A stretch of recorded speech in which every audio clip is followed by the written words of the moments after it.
दोस्तों, अगर मैं कहूं कि आपका एसी कमरे में ठंडक बनाता ही नहीं है तो क्या आप मानेंगे? जी हाँ, 50 डिग्री की झुलसा देने वाली गर्मी में जो एसी कमरे को शिमला बना देता है वो ठंड पैदा करता ही नहीं है। तो फिर कमरा ठंडा होता कैसे है? और एक ही मशीन का एक हिस्सा बर्फ तो बाहर वाला 80 डिग्री गर्म कैसे रहता है? ये सब सुन के आप मुझ पर हंसेंगे, मेरा मजाक उड़ाएंगे और कहेंगे ऐसा थोड़े होता है। तो आज मैं एसी के इस चौंकाने वाले साइंस और इसकी पूरी वर्किंग को अगले 5 मिनट में आसान भाषा में समझेंगे। लेकिन आगे बढ़ने से पहले एसी के इतिहास का एक बहुत ही दिलचस्प सच जान लीजिए। साल 1902 में अमेरिका की एक प्रिंटिंग फैक्ट्री कागज के फूलने और स्याही की नमी से परेशान थी। उस नमी की समस्या को सुलझाने के लिए पहली एयर कंडीशनिंग मशीन बनाई गई थी, ठंडक के लिए नहीं। अब आते हैं असली साइंस पर। एसी कोई कूलिंग मशीन नहीं बल्कि एक हीट ट्रांसफर मशीन है। यानी इसका काम ठंडक देना नहीं बल्कि आपके कमरे की गर्मी को ढोकर घर के बाहर फेंकना है। और यह पूरा खेल चलता है इसके अंदर बहने वाली एक खास कूलिंग गैस से। जैसे ही आप एसी ऑन करते हैं, इंडोर यूनिट कमरे की सारी गर्म हवा को खींचना शुरू कर देती है।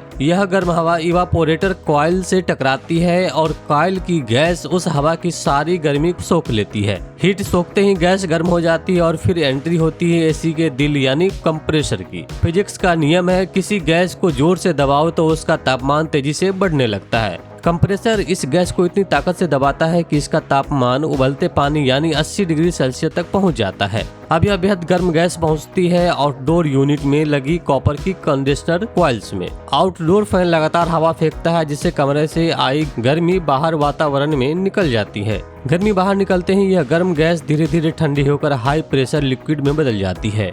अब आता है सबसे जादुई पार्ट, एक्सपेंशन वाल्व, जो आकार में छोटा लेकिन बहुत काम का है। जैसे ही लिक्विड इस बारीक वाल्व से गुजरता है, उसका प्रेशर अचानक गिर जाता है और तापमान माइनस में चला जाता है। यह बर्फ जैसा लिक्विड वापस इंडोर कॉइल में आता है, हवा को ठंडा करता है और साइकिल चलती रहती है। अब बात करते हैं उस सवाल की, अगर हम पानी नहीं डाले तो एसी से पानी क्यों टपकता है? असल में कमरे की नम हवा जब बर्फ जैसी ठंडी कॉइल से टकराती है तो उसकी नमी जम जाती है। ठीक वैसे ही जैसे फ्रिज से निकली है ठंडी बोतल के बाहर पानी की बूंदें जम जाती है। दूसरी सबसे बड़ी गलतफहमी, क्या एसी की गैस पेट्रोल की तरह इस्तेमाल होकर खत्म होती है? तो बिल्कुल नहीं। यह गैस कभी जलती नहीं बल्कि सील्ड पाइप में सालों साल घूमती रहती है। अगर आपकी एसी की गैस कम हुई है तो इसका सीधा सा मतलब है कि पाइप में कहीं लीकेज है। साधारण एसी और इन्वर्टर एसी में फर्क, नॉर्मल एसी कंप्रेसर को बार बार बंद और चालू करता है, जबकि इन्वर्टर एसी कंप्रेसर के स्पीड को जरूरत के हिसाब से एडजस्ट करता है जिससे बिजली बचती है ना कमाल का विज्ञान। अगर यह वीडियो पसंद आई हो तो लाइक करें, शेयर करें और चैनल को सब्सक्राइब करें, और फेसबुक को देख रहे हैं तो चैनल को फॉलो कर लीजिए।